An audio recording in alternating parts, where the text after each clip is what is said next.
आवाजिया थोड़ा सा तेज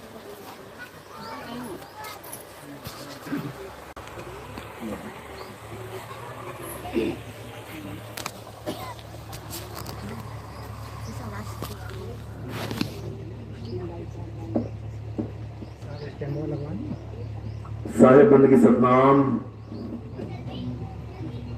तो आज परमात्मा की अपार कृपा से बाबतपुर वाराणसी में ये मूल ज्ञान का प्रचार होने जा रहा है।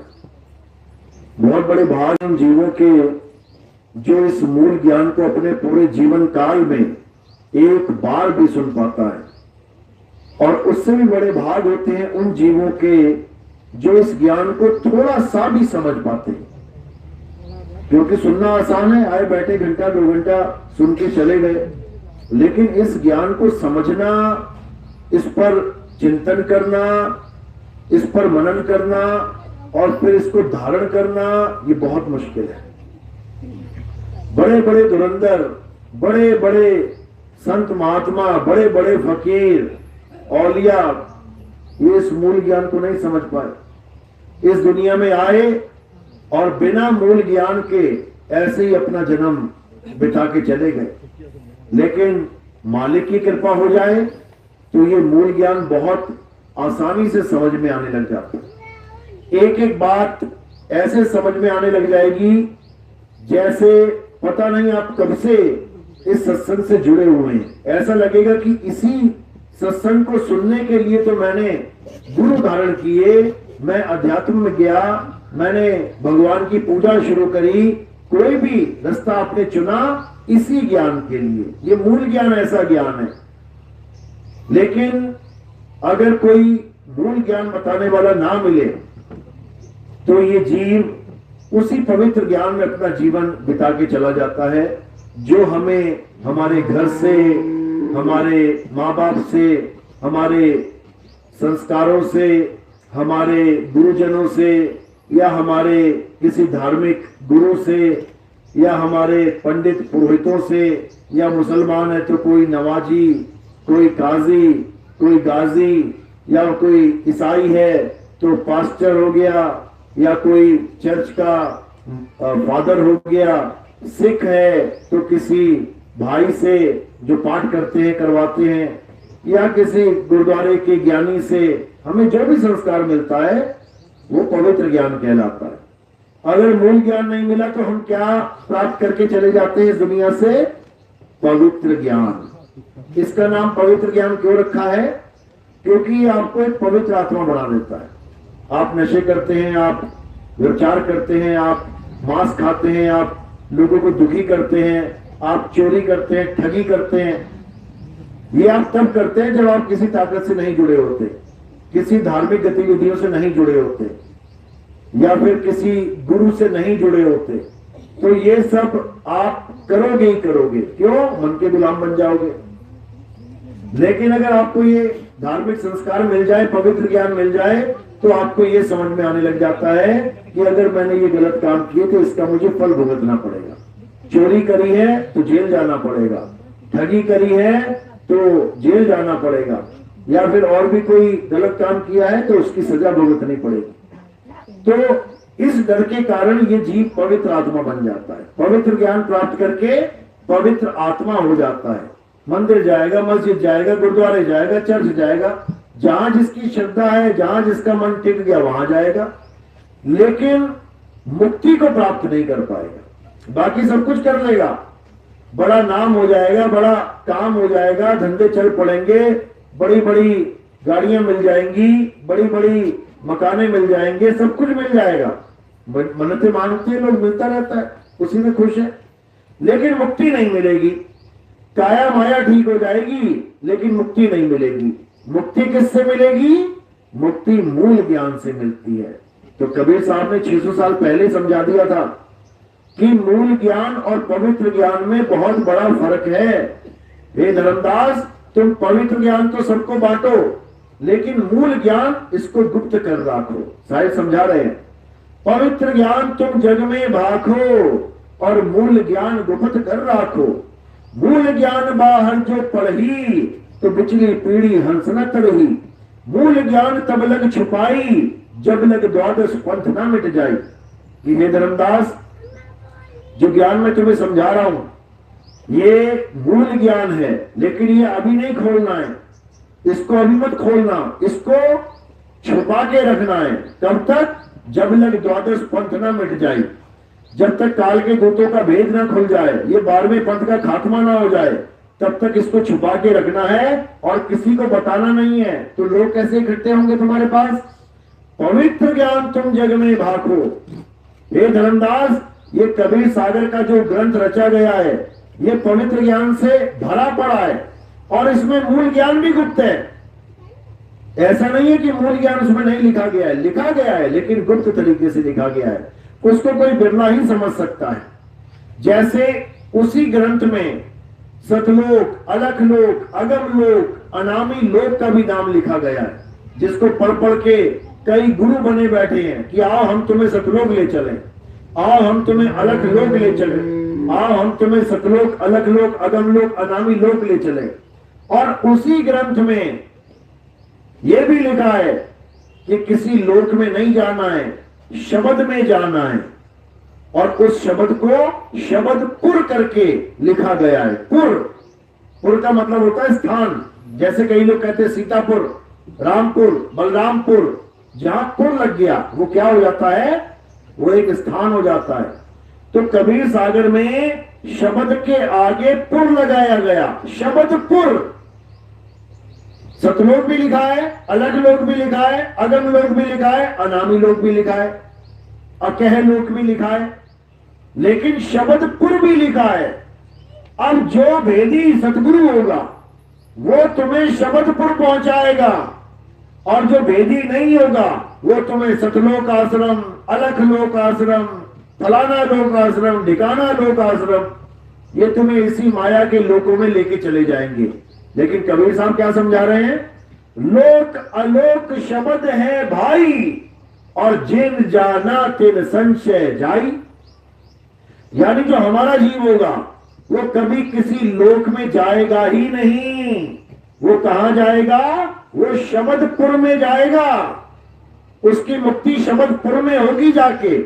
लेकिन ये ज्ञान किसी काल के दूत के समझ में नहीं आ सकता। ये परमात्मा का हंस ही समझेगा इस बात को, क्योंकि उसको भेजा इसलिए है कि शब्दपुर में पहुंचाना है सब जीवों को, किसी लोक में नहीं पहुंचाना। लोक में तो तुम वैसे ही पहुंच जाते हो, जैसे ही शरीर छूटा कोई नरक लोक में चला गया, कोई स्वर्ग लोक में चला गया, कोई पितर लोक में चला गया, कोई किसी लोक में चला गया, वो तो अपने आप ही चला जाएगा।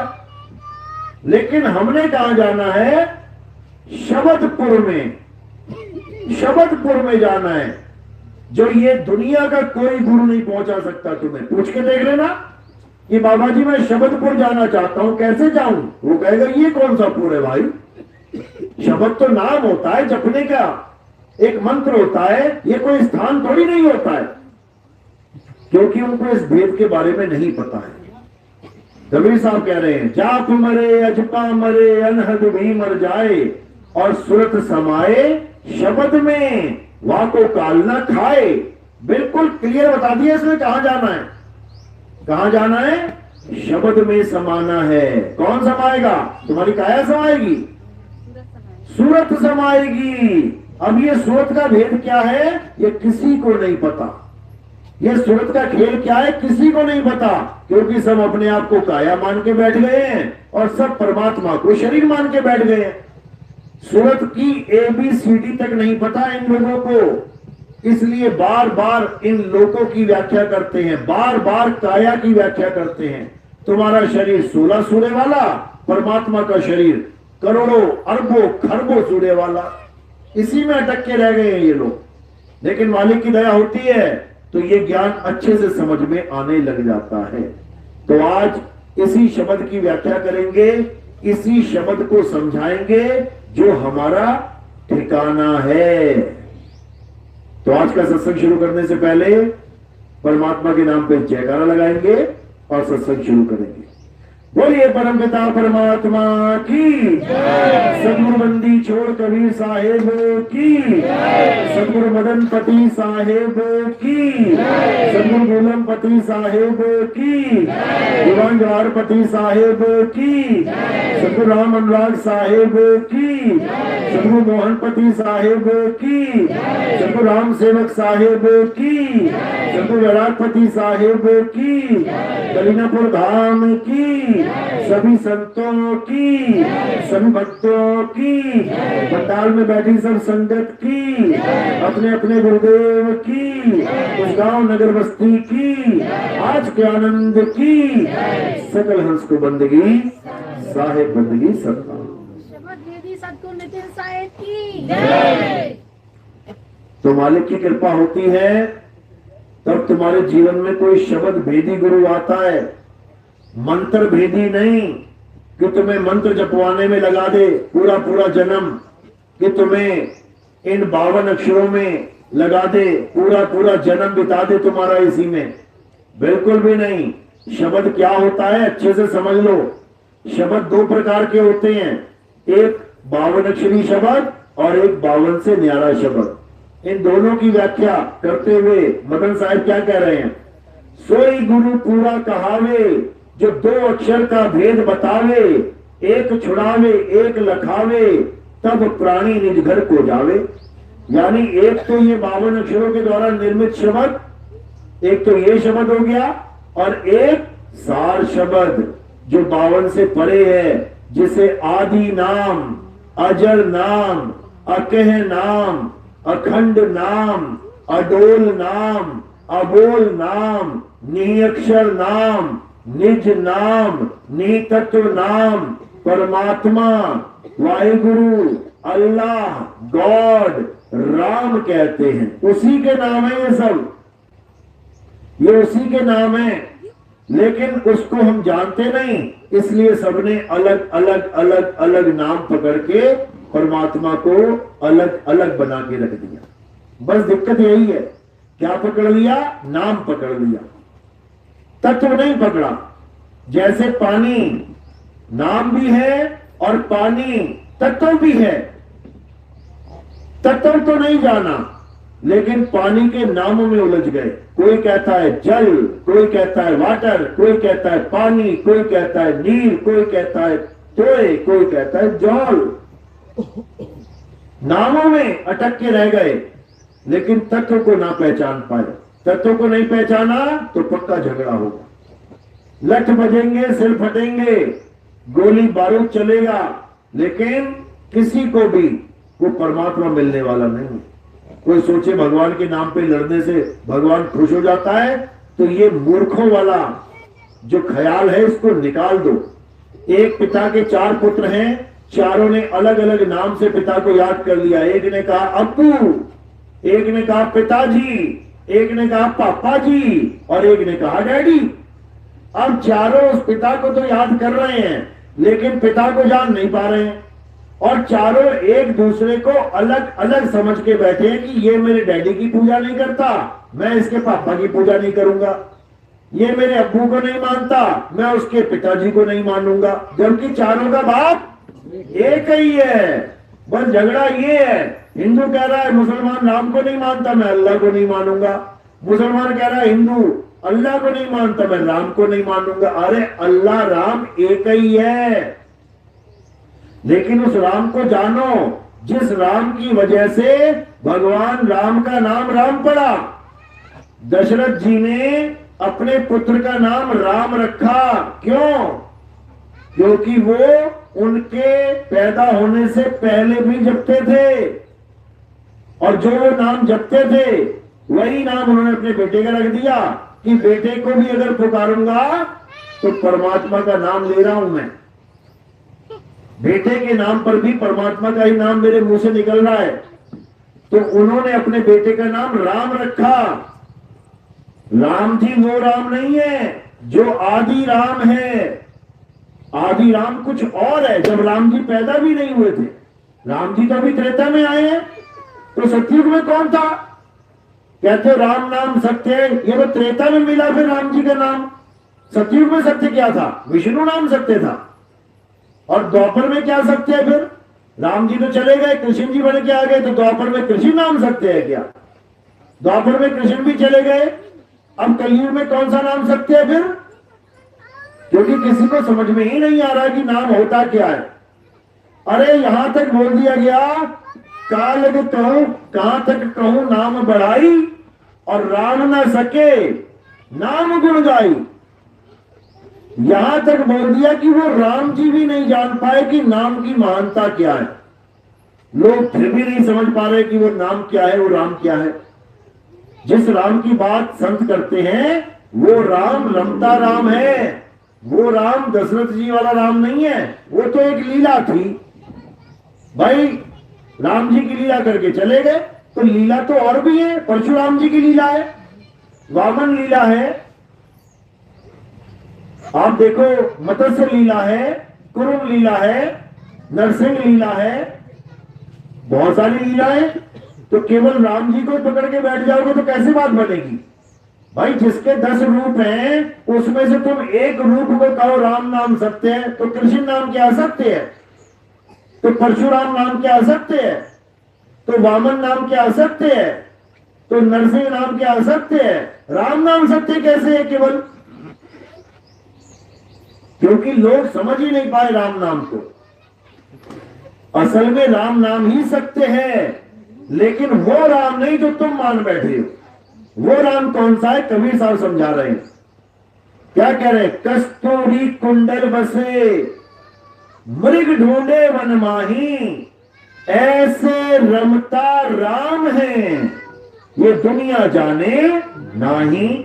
कबीर साहब कह रहे रमता राम को ढूंढ, जो सब में रम रहा है उसको जान।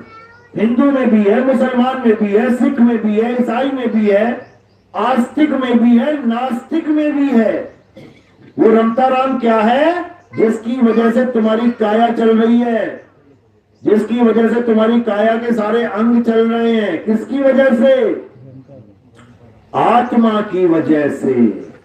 आत्मा की वजह से हर इंसान चल रहा है। आत्मा की वजह से ये सारे नाम जप रहा है, राम राम राम राम राम राम, अल्लाह अल्लाह अल्लाह अल्लाह, वाहिगुरु वाहिगुरु वाहिगुरु। ये नाम भी इस आत्मा की वजह से जपे जा सकते हैं। आत्मा ने शरीर छोड़ दिया तो ये नाम भी छूट जाएंगे। समझो, आत्मा ने शरीर छोड़ा तो शरीर मर जाएगा, ये नाम भी मर जाएंगे साथ के साथ। इनमें से भी एक जीवित नहीं रहेगा, क्योंकि ये 52 अक्षरी नाम है। कबीर साहब गुरु ग्रंथ साहब में वाणी क्या कह रहे हैं? कह रहे 52 अक्षर लोक त्रय, सब कुछ इन्हीं माही, ये अक्षर खिर जाएंगे। खिर जाएंगे मतलब खत्म हो जाएंगे, खिर जाएंगे, खंडित हो जाएंगे, खिर जाएंगे, नाश हो जाएगा। ये अक्षर खिर जाएंगे और वो अक्षर इनमें नहीं। यानी जो असली नाम है वो इन 52 अक्षरों में नहीं आता। जो असली नाम है वो 52 से परे है। वो 52 से परे क्या है? आत्मा है। 52 से परे आत्मा है। जैसे पानी एक नाम है, 52 अक्षरों के द्वारा निर्मित है। अब 52 अक्षर वाले पानी से परे क्या है? तत्व वाला पानी। जो पानी तत्व है वो 52 से परे है। 52 जप के उस पानी को प्राप्त नहीं किया जा सकता। इसी प्रकार वो आत्म राम, वो आत्म देव, वो परमात्मा इन 52 के द्वारा प्राप्त नहीं किया जा सकता। बल्कि अगर परमात्मा नहीं मिल रहा है किसी को, तो कारण ही यही है कि वो परमात्मा के नाम जप रहा है। अगर पानी नहीं मिल रहा किसी को, तो कारण ये है कि वो पानी पानी पानी पानी नाम जप रहा है। और करना क्या है? पानी पानी जपना छोड़ के, ये नामों को छोड़ के पानी मिलेगा कैसे? पानी है कहां? उस स्थान को ढूंढो, वही पानी मिलेगा। तो कबीर साहब कह रहे हैं, वो तो कहां ढूंढे रे बंदे, मैं तो तेरे पास में, ना मैं जप में, ना मैं तप में। कर दिया ना खंडन? सारे जप किनारे कर दो, सारी तपस्या किनारे कर दो, सारे मंदिर मस्जिद गुरुद्वारे चर्च एक किनारे कर दो और किसको जानो? जिसकी वजह से ये मंदिर बना है, जिसकी वजह से मस्जिद बनी है, जिसकी वजह से गुरुद्वारा चर्च बना है। किसकी वजह से? आत्मा की वजह से। ये शरीरों के द्वारा जो बनाए गए हैं, अगर आत्मा शरीर को ताकत ना दे, बना के दिखा दो तुम मंदिर। सारे मंदिर, सारे गुरुद्वारे, सारे चर्च, सारी मस्जिद आत्मा की ताकत से ही बन रहे हैं। ये सारी मूर्तियां आत्मा की ताकत से ही बन रही हैं। सुबह से लेकर शाम तक मूर्तिकार 50 मूर्तियां बना देता है। किसकी ताकत से? आत्मा की ताकत से, भगवान की ताकत से नहीं कि मूर्ति को भगवान मान लिया और भगवान की ताकत से तुम मूर्ति बना पा रहे हो। अरे मूर्ति बनाते बनाते आधी बनी होगी, प्राण निकल गए, शरीर छूट गया, तो मूर्ति के सामने गिर पड़ोगे। मूर्ति में इतनी ताकत नहीं कि मूर्तिकार को उठा के कहे कि मुझे पूरी बना दे।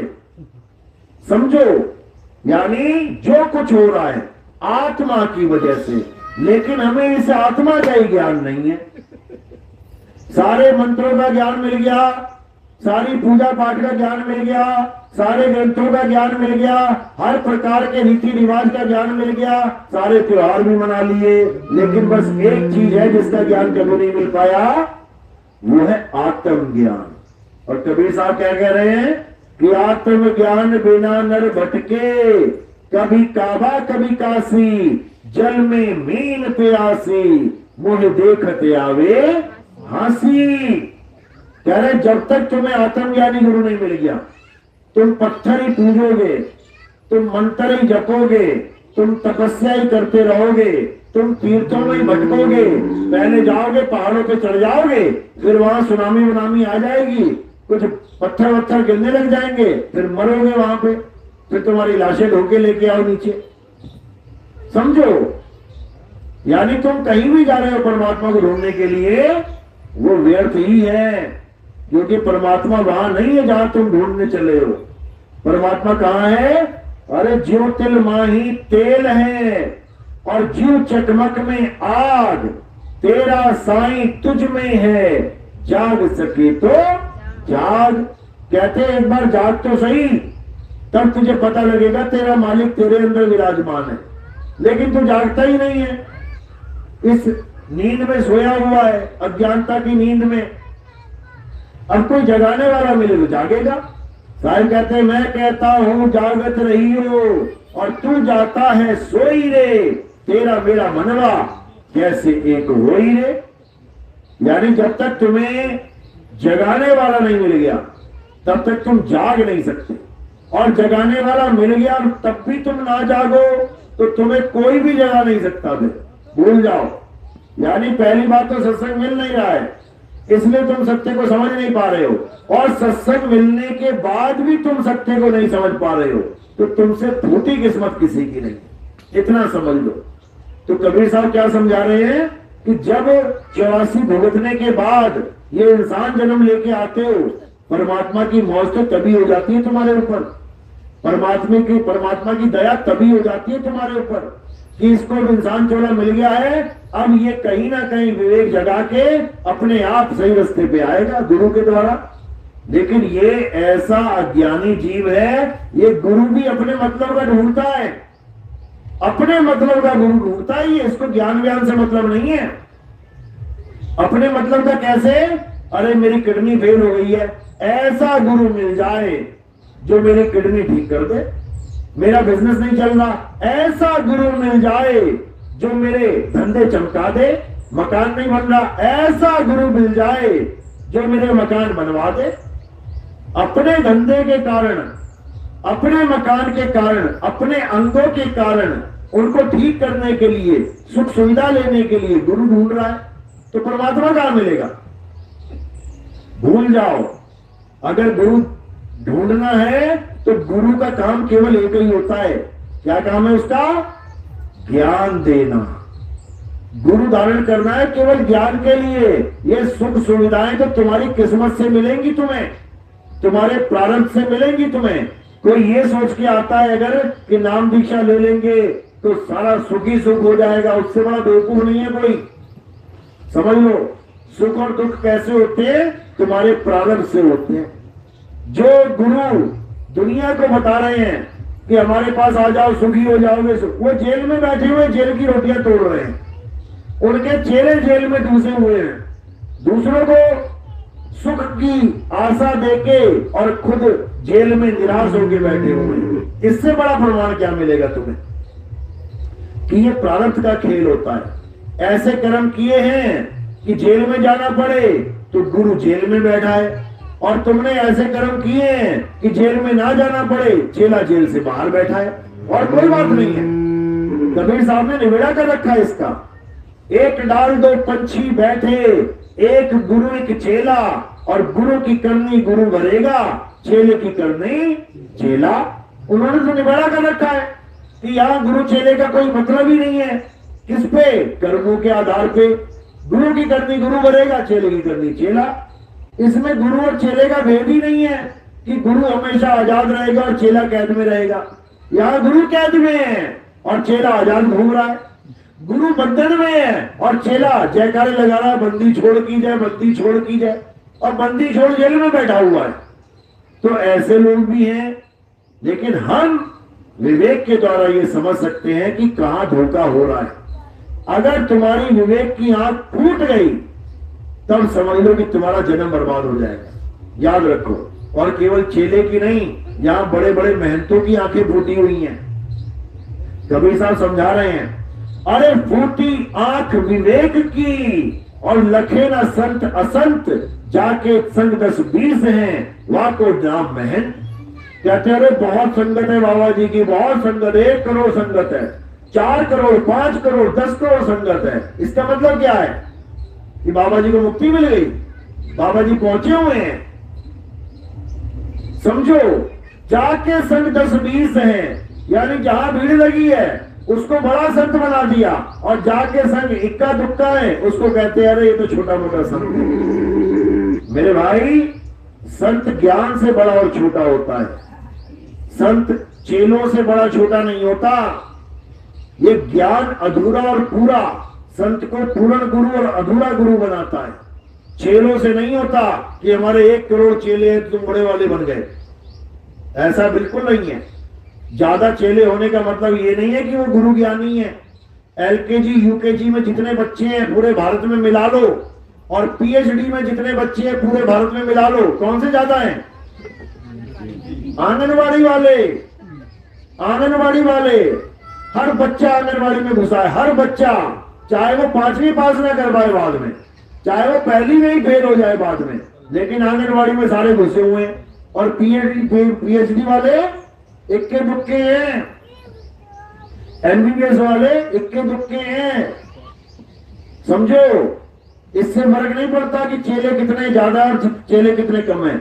इससे फर्क पड़ता है कि ज्ञान पूरा है कि अधूरा है।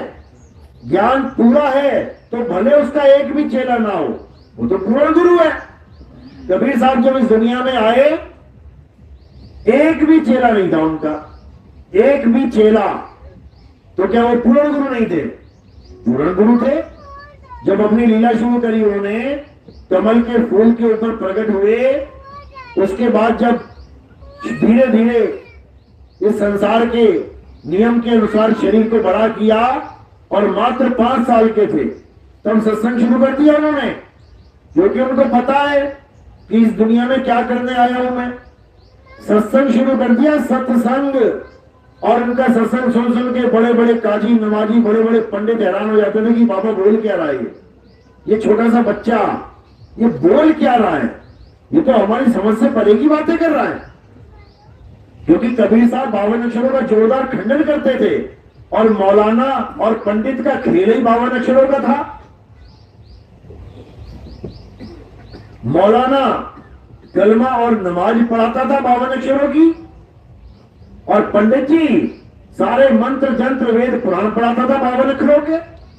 जब कबीर साहब ने 52 से परे की बात करी तो मौलाना का भी ज्ञान खंड हो गया और पंडित जी का भी ज्ञान खंडित हो गया। अब ज्ञान से तो काट नहीं पाए उनकी बात को। जब ज्ञान से बात नहीं काट पाए तो क्या करने लग गए, उनसे उनकी गुरु प्रणाली पूछने लग गए, बता तेरा गुरु कौन है। बता तेरा गुरु कौन है। और कबीर साहब कहते रहे भाई तुझे गुरु से क्या लेना, तुम्हें, तुम ज्ञान को समझो, अगर ये ज्ञान पूरा है तो इसको पकड़ लो, लेकिन अहंकार कहां छूटे इन लोगों का। गुरु प्रणाली बता, गुरु प्रणाली बता। हार के थक के कबीर साहब को एक गुरु धारण करना पड़ गया। क्या नाम था उसका? रामानंद। और क्या रामानंद जी बहुत बड़ा ज्ञानी था क्या? पंडित था, ब्राह्मण था, पत्थर पूजता था। कबीर साहब ने देखा लेकिन इस वक्त ये सबसे बड़ा मशहूर है, सबसे बड़ा ज्ञानी है इस वक्त का, यहाँ का 3 लोग का, इसी को गुरु धारण करना चाहिए। गए गुरु धारण करने, उसने मना कर दिया कि नहीं हम तो नीच जात वालों को नाम नहीं देते भाई, हम उनको शिष्य स्वीकार नहीं करते, हमारे शिष्य तो सब ऊंची कुल के हैं। अब कुल का अहंकार अलग फंसा पड़ा है, क्या किया जाए। तो कबीर साहब ने क्या लीला करी, बनारस में पंचगंगा घाट पे एक छोटा सा बालक बनके, 6 महीने का बालक बनके वहीं सीढ़ियों में लेट गए। और जब गुरु जी आए सुबह सुबह नहाने अंधेरे में, तड़के तड़के, तो क्या हुआ, सीढ़ियों पे उस बालक के सिर के ऊपर पैर आ गया। अब वो लगे रोने, जब रोने लगे तो बाबा ने उठा के उसको गले से लगा लिया। अब कौन पूछे तेरा क्या धर्म है, क्या तेरी जात है, क्या है। जब गले से लगा लिया तो कहते बच्चा राम राम बोल, रो मत, राम राम बोल। मिल गया नामदान। लेकिन पता है कि कल मुकर जाएगा, ये मुकर जाएगा कि मैं इसका चेला और ये मेरा गुरु है। तो सबूत के लिए, निशानी के लिए क्या किया, उसकी माला तोड़ दी, 108 मनके की माला तोड़ दी, वहीं बिखर गई। सारे मनके 107 मनके गिर गए। एक मनका कबीर साहब ने अपने हाथ में रख लिया और क्या किया, उसको धारण कर लिया, एक कंठी बना दी उसकी, सूत में, सूत के धागे में उस मनके को धारण कर लिया, निशानी के लिए कि तुम मेरे गुरु और मैं तुम्हारा चेला हूं। वही निशानी आज भी कबीर पंथ में पहनाई जाती है। आप जो कबीर पंथ, असली पंथ है जो कबीर साहब का, कहने का मतलब जो कबीर नाम से जुड़े हुए हैं वो कंठी जरूर पहनाएंगे आपको कबीर साहब के नाम की। और जो कबीर पंथी होकर कंठी भी नहीं पहना रहा है, कोई लॉकेट पहना रहा है या अपनी शक्ल बना रखी है, उस लॉकेट में अपनी फोटो बना रखी है या कबीर साहब की फोटो बना रखी है, वो कबीर पंथी नहीं है। वो मर्यादा नहीं जानता, गुरु चेले की निशानी भी नहीं जानता वो कि गुरु चेले की निशानी क्या है। गुरु चेले की निशानी कंठी है। कंठी से आपको समझ में आएगा कि हाँ इसने गुरु धारण किया कि नहीं किया, और कबीर पंथ में कोई निशानी नहीं है। तो ये गुरु धारण जब किया कबीर साहब ने, उसके बाद जब ज्ञान देना शुरू किया तो गुरु जी की मोहर लगाई कि ये ज्ञान मेरे गुरु जी ने दिया है, रामानंद जी उनका नाम है। जबकि है क्या, पत्थर पुजारी। पत्थर पुजारी को गुरु धारण कर दिया केवल इसलिए कि लोग जो पूछ रहे हैं कि गुरु प्रणाली, उनका मुंह बंद करने के लिए, नहीं तो उनको जरूरत नहीं किसी गुरु की, वो खुद ही गुरु हैं, वो ज्ञान का भंडार सोए हुए हैं, लेकिन लोग नहीं समझ पाते उनको। तो जब ज्ञान प्राप्त कर लिया, यानी गुरु से नामदान प्राप्त कर लिया, तब क्या हुआ, तब समाज में हल्ला मच गया कि कबीर का गुरु रामानंद है। लेकिन ये अनर्थ कैसे हो गया, रामानंद जी तो शूद्र जात वालों को धारण नहीं करते चेला। तो रामानंद जी को खबर पता लगी तो बुला लिया कबीर साहब को, बुलाओ कबीर को, कौन कबीर है, क्यों झूठ बोलता है दुनिया को, बुलाओ उसको। तो जब कबीर साहब आए तो 7 पर्दे लगा दिए गए, बात चल रही है पर्दों से आर पार। हाँ कबीर, मैंने तुझे नाम कब दिया? कहते आपने मुझे नाम दिया है, आप ही का शिष्य हूं मैं। तो जब उन्होंने देखा कि समय हो गया पूजा का, तब उन्होंने क्या किया कि तुझसे बाद में बात करता हूं, पहले अपनी पूजा पाठ पूरा कर लूं। चले गए, मन में पूजा करते थे, कैसे मूर्ति को कपड़े उतारना, नहलाना धुलाना, टीका लगाना, माला पहनाना और लास्ट में पगड़ी पहनाना, मुकुट पहनाना, सबसे आखिर में मुकुट का काम होता था। तो जब पूजा करने लगे, कपड़े उतारे, नहलाया धुलाया, टीका लगाया, मुकुट पहनाया, अब माला हाथ में पकड़ी और चक्कर में पड़ गए कि अरे मुकुट पहना दिया, माला नहीं पहनाई। क्यों? क्योंकि ध्यान सारा कबीर में फंसा हुआ बाहर कि ये मुझे अपना गुरु बता रहा है। ध्यान वहां भटक गया तो पूजा भी खंडित हो गई। कहते बचपन से लेके आज तक पूजा कभी खंडित नहीं हुई, ये मेरी पूजा कैसे खंड हो गई?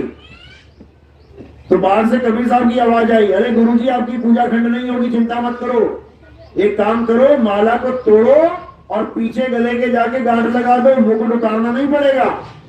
जब इतनी बात समझ में आई कि अरे बाहर बैठा ये बच्चा, ये मेरे मन की गति जान रहा है, मैं मन में क्या सोच रहा हूं ये जो समझ रहा है, तो भागे आए वहां पे, पर्दे वर्दे हटवाए, हटाओ पर्दे, और जाके पैरों में पड़ गए कि आप कौन हो? तो कहते आओ तुम्हें बताते हैं हम कौन है। और उसके बाद जब कुटिया में गए तो उनको पूरी कहानी समझाई। तब वो कहते कि वहां तो बच्चा जो मिला था वो तो 6 महीने का था लगभग, तो वहां पे कुटिया में 2 रूप दिखाए अपने, एक ये रूप और एक बच्चे का रूप। तब गुरुजी को यकीन हुआ कि यही है वो जो हमें पंचगंगा घाट पे मिला था। ये लीला आपको कबीर सागर में या कहीं भी जहां कबीर साहब की कोई चित्रावली होगी, चित्र में आपको देखने को मिल सकती है, नेट पे मिल सकती है। तो मुद्दा क्या था? ज्ञान था। यानी वो गुरुजी को भी ज्ञान देने आए थे इस संसार में। उन्होंने कबीर साहब ने अपने गुरुजी तक को ज्ञान दिया, क्योंकि वो मूर्ति पूजा तक सीमित थे, और जो कबीर साहब थे वो मूर्ति पूजा के विरोधी थे। वो कहते भी पाथर पूजे हरि मिले तो मैं पूजू पहाड़, और वासे ये चाकी भली जो पीस गाय संसार। वो समझाते रहे कि पत्थर पूजा में कुछ नहीं रखा है, हाँ शुरुआत के लिए अच्छा है। अगर तुम शुरुआत पत्थर पूजा से कर रहे हो, जैसे शुरुआत आंगनबाड़ी से कर रहे हो, अच्छी बात है, लेकिन कहो कि आंगनबाड़ी ही परम सत्य है, आंगनबाड़ी से ही मैं डॉक्टर बन जाऊंगा, आंगनबाड़ी में पढ़ के मैं इंजीनियर बन जाऊंगा, तो ये महाझूठ है। इसी प्रकार अगर आप पत्थर पूजा से भगवान की पूजा स्टार्ट करते हो तो अच्छी बात है, लेकिन कोई कहे कि पत्थर पूजना ही असली पूजा है, तो ये झूठ बात है। असली पूजा क्या है? कृष्ण जी समझा रहे हैं गीता में, अध्याय 3 17वां श्लोक। असली पूजा बता रहे हैं तुम्हें कि असल में पूजा होती क्या है। जो हम कहते हैं आज पूजा करेंगे मंदिर में, पूजा होती क्या है, क्या बता रहे हैं? अध्याय 3 17वां श्लोक, हे अर्जुन, जो व्यक्ति अपनी आत्मा में रमण करता है, जो अपनी आत्मा में तृप्त है, जो अपनी आत्मा में संतुष्ट है, उसके लिए कोई धार्मिक कर्म कर्तव्य लागू ही नहीं होता। बिल्कुल क्लियर। यानी कोई भी धार्मिक कर्म कर्तव्य, यानी मंदिर जाओ, मस्जिद जाओ, गुरुद्वारे जाओ, चर्च जाओ, फूल चढ़ाओ, कुछ और करो, हवन करो, यज्ञ करो, तीर्थ करो, कुछ भी करने की जरूरत नहीं है। कब? जब तुम्हें आत्मज्ञानी गुरु मिल गया और आत्मा का भेद बता के तुम्हें आत्मा में रमण करना कैसे है ये सिखा दिया, उसके बाद तुम्हें किसी की जरूरत नहीं पड़ने वाली। इस संसार में ऐसी कोई चीज नहीं रह जाएगी जो तुम्हें चाहिए। क्यों? तुम्हें वो चीज मिल जाएगी जिसको परम सत्य कहते हैं। आत्मा क्या है? परम सत्य है। आत्मा को कोई नहीं मार सकता। कृष्ण जी को मार दिया किसने? बहेलिये ने। कैसे? तीर मार के। कृष्ण जी को तीर मार के मार दिया बहेलिये ने, लेकिन आत्मा को स्वयं कृष्ण जी भी नहीं मार सकते, आत्मा को राम जी भी नहीं मार सकते, आत्मा को कोई नहीं मार सकता। हे अर्जुन, ये आत्मा अजन्मा है, ये आत्मा नित्य है, ये आत्मा शाश्वत है, ये आत्मा पुरातन है, ये आत्मा ही सत्य सनातन है। इस आत्मा का ना तो कभी जन्म होता है, ना ही आत्मा की कभी मृत्यु होती है। ये आत्मा अजन्मा है। अजन्मा यानी सदा से है, सदा रहेगा, उसे आत्मा कहते हैं। आत्मा ही परम सत्य है। और आत्मा के अलावा ये सारा संसार जो भी तुम्हें दिख रहा है, मेरा शरीर, तुम्हारा शरीर, हाथी घोड़े का शरीर, पेड़ पौधे का शरीर, सांप बिच्छू खटमल मक्खी मच्छर, सबका शरीर, ये सबका शरीर नाश होगा। राम जी का शरीर नाश हो गया सरयू नदी में जल समाधि लेके, कृष्ण जी का शरीर नाश हो गया पैर में तीर लग के, हिरण्याकश्यप को मारा नरसिंह अवतार ने, उनके शरीर का नाश कर दिया। शिव महापुराण पढ़ो, शिव जी ने स्वयं उनके शरीर का नाश किया है। सबका शरीर मरेगा, लेकिन जो आत्मा है ये कभी नहीं मरती, किसी की भी नहीं। मक्खी तक की आत्मा नहीं मर सकती, क्योंकि ये अविनाशी है। ईश्वर अंश जीव अविनाशी। अविनाशी का मतलब होता है जिसका कभी विनाश ना हो पाए, उसको अविनाशी कहते हैं। लेकिन ये ज्ञान केवल उसकी समझ में आता है जिस पर परमात्मा की दया हो, और जिस पर परमात्मा की दया नहीं होती वो सारी उम्र पत्थर पूजेगा, काया पूजेगा, माया पूजेगा, पेड़ पौधे पूजेगा, जानवर पशु पूजेगा। आप देखो भोले शंकर की पूजा करते करते उनके मुंह में लड्डू लगाते हैं, और नीचे सांप बैठा हुआ, सांप के मुंह में भी लगाते हैं लड्डू, लड्डू खा गए। पत्थर के सांप के मुंह में लड्डू लगाते हैं, और जब वही सांप असली वाला घर में घुस जाता है तो लठ बजाते हैं, उसकी खोपड़ी फोड़ देते हैं मार मार के। गणेश जी की पूजा करने गए तो गणेश जी को भी लड्डू लगा दिया मुंह में, और नीचे चूहा है उसको भी लड्डू लगा दे, तू भी खा ले। और जो असली चूहा है घर में उसको लड्डू में जहर डाल के खिला देते हैं, मर तू जाके कहीं।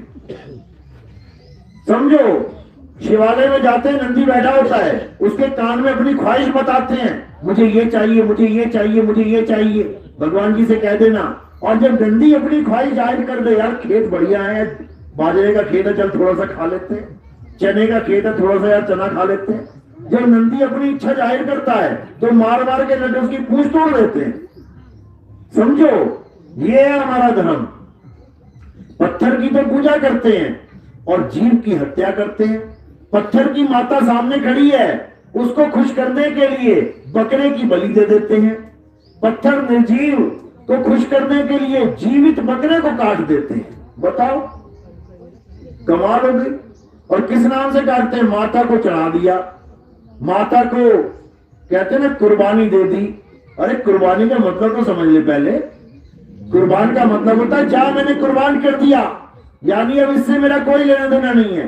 कोई कहे 1000 रुपए ले यार, तेरे लिए 1000 रुपए कुर्बान कर दिए। अब ये थोड़ी नहीं कि 1000 रुपए में से मुझे 500 दे, मुझे 700 दे। कुर्बान का मतलब है माता के लिए तुमने बकरा कुर्बान कर दिया, इसमें से एक भी पीस तुम्हारे मुंह में नहीं जाना चाहिए। इसको कहते हैं कुर्बान कर देना।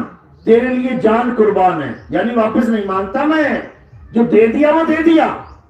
लेकिन यहां पे कैसी कुर्बानी है? वो पत्थर ना खाए, ना पिए, ना बोले, ना डोले, उसके नाम पे बकरा काट दिया और फिर अपने कुकर में भर लिया। उसके बाद दारू भी मंगा ली भक्तों से कि माता दारू भी पीती है। बताओ, अरे माता कब दारू पीती है भाई? दारू तुम पियोगे, बकरा तुमने काटा है, कुकर में तुम्हारे जाएगा, खाओगे तुम, तो दारू माता पिएगी, दारू भी तुम्हें ही पियोगे। यानी भगवान के नाम पे इन नशेड़ियों ने क्या कर लिया है? धंधा बना लिया है, मांस खाने का, दारू पीने का। अरे माता कभी बकरे खाएगी क्या? अगर माता को बकरे चाहिए हो तो रातों रात सारे बकरे गायब कर देगी वो तुम्हारी बलि की वेट करेगी। तुम्हें लड्डू तुम्हारा सबसे फेवरेट है, गुलाब जामुन फेवरेट है, अगर आधा किलो गुलाब जामुन फ्रिज में पड़ी है और तुम्हारी फेवरेट है तो तुम इंतजार करोगे कि रोज एक गुलाब जामुन खाऊंगा? टूट पड़ोगे, एक ही दिन में रात में डब्बा खत्म कर दोगे। अगर माता को बकरा इतना प्यारा है तो सारे बकरे गायब हो जाएंगे रातों रात। ये गलतफहमी में मत रहना कि तुम्हारी दीवी भेंट स्वीकार होगी। माता को किसी बकरे की जरूरत नहीं है, वो सब माता के बच्चे हैं, माता तो जग जननी है। समझो, ये मन बैठा है शैतान अंदर, जो भगवान के नाम पे, देवताओं के नाम पे तुमसे गलत काम करवा रहा है, उसके बाद सजा भी यही देगा। लेकिन ये बात उसके समझ में आती है भाई जो परमात्मा के सत्संग से जुड़ता है। तो क्या करना है? अब एक बात को अच्छे से समझ लेना है कि आत्मा के अलावा किसी को सत्य नहीं मानना है। हे अर्जुन, ये आत्मा परम सत्य है, और इस आत्मा को जो अपने इसी जन्म में जान लेता है वो मुक्त हो जाता है, उसका जन्म मरण का रोग खत्म हो जाता है, वो किसी लोक में नहीं जाता, फिर वो अपने स्वरूप में समा जाता है। वो अपने आत्मा में समा जाता है, वो अपनी आत्मा में रमण करता है, रम जाता है अपनी आत्मा में। और जो एक बार रम गया वो बाहर क्यों आएगा? रम जाने का मतलब होता है समा जाना। जैसे कह रहे सुरत समाये शब्द में, जब वो समा ही गया तो वापिस क्यों आएगा? काल की दुनिया में वापिस क्यों आएगा? नहीं आएगा। लेकिन वो नहीं आएगा जिसके जीवन में भेदी गुरु आ जाएगा। और भेदी गुरु मंत्र नहीं देता है, भेदी गुरु वस्तु समझाता है, वस्तु का ज्ञान देता है। वस्तु कहीं ढूंढे कहीं, कैसे लागे हाथ, और गुप्त वस्तु तब मिले भेदी लीजिए साथ। भेदी गुरु तुम्हें तुम्हारी वस्तु का ज्ञान देता है जो तुम्हारे पास पहले से है। और नकली गुरु तुम्हें मंत्र देता है, असली गुरु तुम्हें भेद समझाता है वस्तु का। भेदी लीना साथ में दीनी वस्तु लखाए, और कोटि जन्म का पंथ था पल में पहुंचा जाए।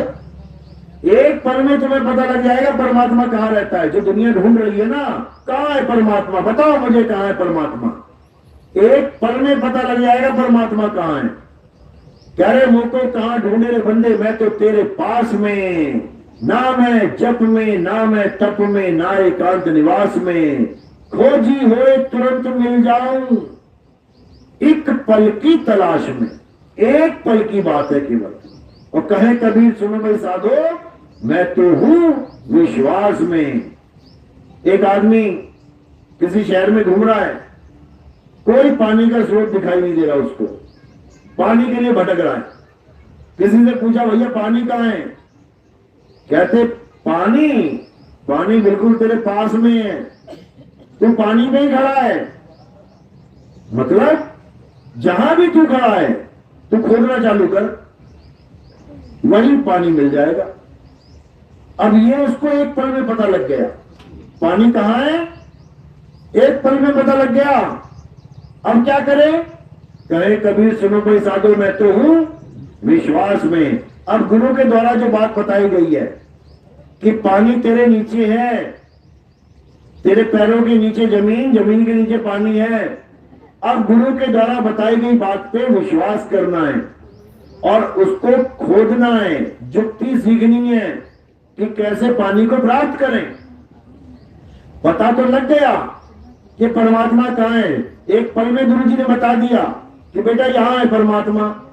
लेकिन उसको प्राप्त कैसे करें, उस विधि को जानेंगे और उस पर अटल होके अमल करेंगे, अंत समय तक उस जुगती को अपनाएंगे तो जुगती से मुक्ति हो जाएगी। और अगर हमने पूरा विश्वास नहीं किया, आधा अधूरा विश्वास करते हुए काम किया, तो तुम कभी भक्ति कर ही नहीं पाओगे।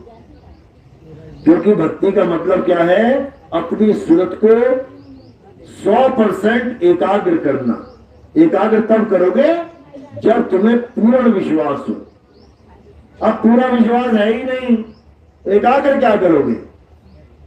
तो साहिब इसलिए बोल रहे हैं, कहे कबीर सुनो भाई साधो, मैं तो हूं विश्वास में, अंधविश्वास में नहीं कि कोई भी गुरु आ गया और तुमने विश्वास कर लिया। अंधविश्वास नहीं करना है, परखना है, विवेक के द्वारा समझना है कि गुरु समझा क्या रहा है। अगर गुरु पूजा पाठ करने को बोल रहा है, इसका मतलब 52 अक्षर का पुजारी है, हिंदी भाषा, उर्दू भाषा, पंजाबी भाषा, Dutch, French, Portuguese, Japanese, Nepalese, इसमें फंसा देगा वो। अगर गुरु किसी नदी में स्नान करने को बोल रहा है, पहाड़ की परिक्रमा करने को बोल रहा है, तो ये असत्य तत्व की पूजा में लगा रहा है। क्यों? 5 तत्व असत्य हैं, क्योंकि बनते और बिगड़ते हैं, पल पल बदलते हैं। जो बदले सो माया। हे अर्जुन, इस दुनिया में 2 प्रकार के तत्व हैं, एक सत्य और एक असत्य। असत्य तो बार बार बनता बिगड़ता है, असत्य बार बार बदलता है, सत्य कभी नहीं बदलता। सत्य सदा एक रस एक रूप रहता है। और वो सत्य क्या है? हे अर्जुन, आत्मा ही सत्य है। तो बिल्कुल सिंपल सी बात है कि आत्मा के अलावा अगर तुम्हारा ध्यान कहीं पर भी है, कोई पूजा, कोई पाठ, कोई हवन, कोई यज्ञ, कोई तीर्थ, कोई मूर्त, कोई भगवान, कोई गॉड, कोई अल्लाह का नाम कहीं पर भी है तो समझ लो कि तुम फंस गए, तुम्हारी गाड़ी अटक गई। अब मुक्ति मुक्ति नहीं मिलेगी, बल्कि अंत समय इतनी दर्दनाक हालत हो जाएगी कि तुम हालत खराब हो जाएगी तुम्हारी, एक पल का चैन नहीं ले पाओगे तुम। लेकिन अगर आत्मा में तुम्हारी सूरत है, अगर आत्मा में तुम्हारा ध्यान है, तो उसके लिए क्या बोला कबीर साहब ने कि जिस मरने से जग डरे मेरे मन आनंद, और मरने पर ही पाइए पूर्ण परमानंद। यानी जो अपनी आत्मा में रमण करता हुआ अपने शरीर को त्याग देता है। कहां पे रमण करना है? अध्याय 3 17वां श्लोक। हे अर्जुन, जो अपनी आत्मा में रमण करते हैं, रमण करते करते शरीर को त्याग देना है, तो सुरता कहां रह जाएगी? आत्मा में रह जाएगी। आत्मा सो परमात्मा, यानी परमात्मा ही हो जाएगी वो। इसी को गरीबदास जी कह रहे हैं, कोटि तो ब्रह्मा भये और कोटि भये ईश, साहिब तेरी बंदगी से ये जीव हुए जगदीश। यानी ये सुरता जो जीव बनी बैठी हुई है, आदमी औरत बनी बैठी हुई है, ये सुरता क्या हो जाएगी? ये सुरता शब्द में मिल जाएगी, समा जाएगी, शब्द ही हो जाएगी। ये जीव जगदीश हो जाएगा, समझ लो। लेकिन अज्ञानी गुरुओं के लिए जीव जगदीश कभी हो ही नहीं सकता। वो क्या कहेंगे? अरे तुम भगवान थोड़े नहीं हो जाइए हो, भगवान हो ही जाइए तुम, क्योंकि उसको पता ही नहीं है, उसको भेद पता ही नहीं है कि अब तो जाए चढ़े सिंहासन मिले हैं सारंग पानी, और राम कबीरा एक भय हैं कोई ना सके पहचानी। ये भेद केवल भेदी गुरु जानता है कि आत्मा परमात्मा को कैसे एक करना है। कहते हैं आत्मा परमात्मा एको करे, अंतर की दुविधा अंतर मरे। तो ये भेद केवल भेदी गुरु समझ सकता है, अज्ञानी गुरुओं के बस की बात नहीं है। मेरी बात समझ में आ रही है या वैसी ऊपर ऊपर से जा रही है? हाथ खड़ा करो जरा जिसको आ रही है। बहुत बढ़िया, पूरा भावतपुर जाग गया। अभी रामनवमी आएगी तो सब मंदिर में गड़े मिलेंगे, भूल जाएंगे आत्मा फात्मा क्या होती है। अच्छी बात है, सुनने में आ गया, समझ में आ गया, लेकिन उससे भी अच्छी बात है कि उसको ग्रहण करना है, अपनाना है। दूध में नींबू कब डालना चाहिए? सुबह, दोपहर या शाम को? दूध लेते हो, 5 लीटर दूध ले लिया तुमने, उसको उबाल लिया, अब उसमें नींबू कब डालना है? कितने बजे डालते हो? डालते हो क्या? नहीं डालते। क्यों? ये ज्ञान कहां से मिला? ये ज्ञान किसी अनुभवी ने दिया तुम्हें, और नींबू डाल के नहीं दिया। आ बेटे तुझे दिखाती हूँ 10 लीटर दूध, ये देख नींबू डाल दिया फट गया, ऐसे तो नहीं बताया ना किसी ने। कैसे बताया? अपने मुंह से बताया, बेटा दूध में नींबू मत डालना। मिल गया ना ज्ञान? क्या होगा उससे? फट जाएगा। मिल गया ना ज्ञान? तब तक याद रखना इसको, जब तक माता जी ने बोल दिया बस तब तक, या एक दिन उसी दिन तक याद रखना है, अगले दिन भूल जाए। ये साल, 2 साल, 3 साल, सारी उम्र अगर भूल गई और डाल दिया नींबू तो क्या होगा? दूध फट जाएगा, नुकसान तुम्हारा हो जाएगा। इसी प्रकार जो मैंने ज्ञान समझाया है कि आत्मा ही सत्य है, कब तक याद रखना है? ये सारी उम्र। अगर पत्थर के आगे खड़ी हो गई ना जाके राम जी, श्याम जी, हनुमान जी, तो जन्म बर्बाद हो जाएगा तुम्हारा, क्योंकि आत्मा ही वो परम सत्य है। आत्मा ही वो असली परमात्मा, असली शक्ति है, जिसके कारण ये सारा संसार चल रहा है। बिना आत्मा के बता दो क्या चल रहा है? अरे राम जी भी आत्मा की वजह से चल रहा है, शरीर राम जी का। हनुमान जी का शरीर भी आत्मा की वजह से चल रहा है। कृष्ण जी का शरीर भी आत्मा की वजह से चल रहा है। जैसे तीर लगा, आत्मा ने शरीर को छोड़ दिया तो शरीर वहीं पे खत्म हो गया। जिसको तुम कृष्ण जी कह रहे थे, वो खत्म हो गए वहां पे। लेकिन अज्ञानियों के लिए, ज्ञानियों के लिए शरीर कृष्ण नहीं है। ज्ञानियों के लिए कृष्ण कौन है? आत्मा है। हे अर्जुन, मैं अजन्मा हूं। तुम अजन्मे हो तो फिर जन्म कौन ले रहा है? ये परशुराम का, ये वामन अवतार का ये जन्म कौन ले रहा है? शरीर। शरीर जन्म ले रहा है, लेकिन मैं अजन्मा हूं। बिल्कुल उसी तरह आप भी अजन्मे हो। आपका भी कभी जन्म नहीं हुआ, समझ लो। डेट ऑफ बर्थ याद है सबको? अपनी अपनी जन्म तिथि याद है? हाथ खड़ा करो, किस किस को याद है? सब भूल गए? सबको याद है? फॉर्म में भरते हो ना। जिसको अपनी जन्म तिथि याद है वो पक्का मरेगा एक दिन। क्यों मरेगा? क्योंकि उसने मान लिया कि मेरा जन्म हुआ इस तारीख को। जिसने ये मान लिया कि मैं पैदा हुआ हूं वो पक्का मरेगा, और जिसने ये जान लिया कि मैं अजन्मा हूं वो कब मरेगा? वो कभी नहीं मरेगा।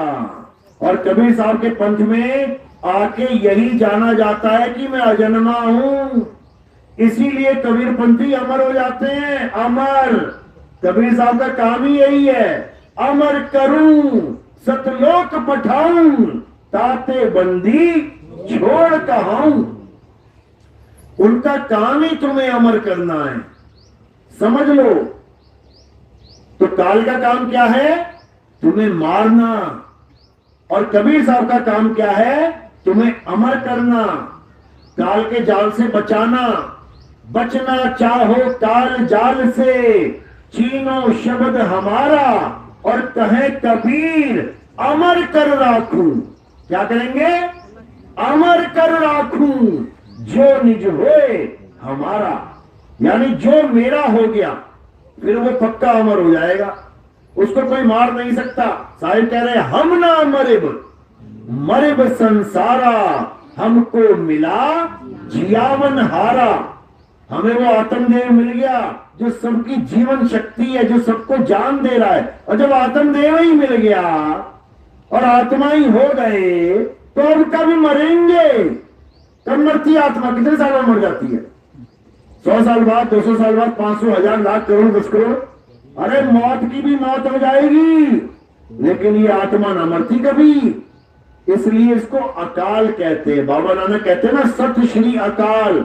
इसी आत्मदेव की महिमा गाते हैं वो कि अकाल पुरुष को जान लो। कृष्ण जी इसी आत्मा की महिमा गाते हैं, नैनम छिन्नन्ति शस्त्राणि, नैनम दयति पावका, चैनम क्रोधंतापे ना शोषति मारुता। क्या बोल रहे हैं? हे अर्जुन, इस आत्मा को कोई शस्त्र काट नहीं सकता। अपने पैर में तो शस्त्र लग गया, अपने पैर में तो तीर घुस गया। महिमा किसकी गा रहे हैं? आत्मा को तीर छू नहीं सकता और अपने पैर में तीर घुस गया। अब कई लोग कहते हैं 18वें अध्याय में बोला है तू मेरी शरण में आ जा। किसको मान के बैठ गए? शरीर को, जिसके पैर में तीर घुस गया। जो अपने पैर को नहीं बचा पाया वो तुम्हें कैसे बचाएगा? समझो, वो अपनी शरण में आने को नहीं बोल रहे हैं कि मेरी काया की शरण में आ जा। वो अपनी शरण में आने को बोल रहे हैं कि आत्मा की शरण में आ जा, क्योंकि उनके दो स्वरूप हैं। अज्ञानी शरीर को स्वरूप मानता है और ज्ञानी आत्मा को स्वरूप मानता है। तो क्या करना है? इन दोनों स्वरूपों में से जो अविनाशी स्वरूप है उसकी शरण में आ जा, और जो नाशवान स्वरूप है जिसके पैर में तीर लग गया और काया खत्म हो गई, उसकी शरण में जाके क्या करेगा? बताए जरा कोई। वो खुद मरा, तुम्हें भी मरवाएगा, तुम्हें कैसे बचाएगा?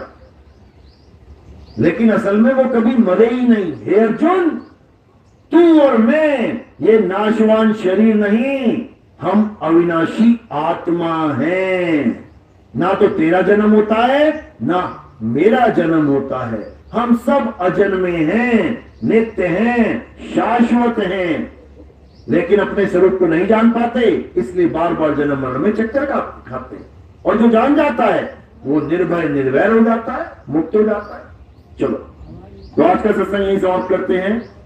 बोलिए परमपिता परमात्मा की, सतगुरु बंदी छोड़ कबीर साहेब की, सतगुरु मदनपति साहेब की, सतगुरु गोमनपति साहेब की, दीवान जवाहरपति साहेब की, सतगुरु राम अनुराग साहेब की, सतगुरु मोहनपति साहेब की, सतगुरु विराटपति साहेब की, करीनापुर धाम की, सभी संतों की सभी भक्तों की, सत्संग कराने वालों की, इनके माता पिता, इनके गोपाल की, सकल हंस को बंदगी, साहेब बंदगी, सतनाम सतनाम। द्विवेदी सद्गुरु नितिन साहेब की जय। भाई फूल खा के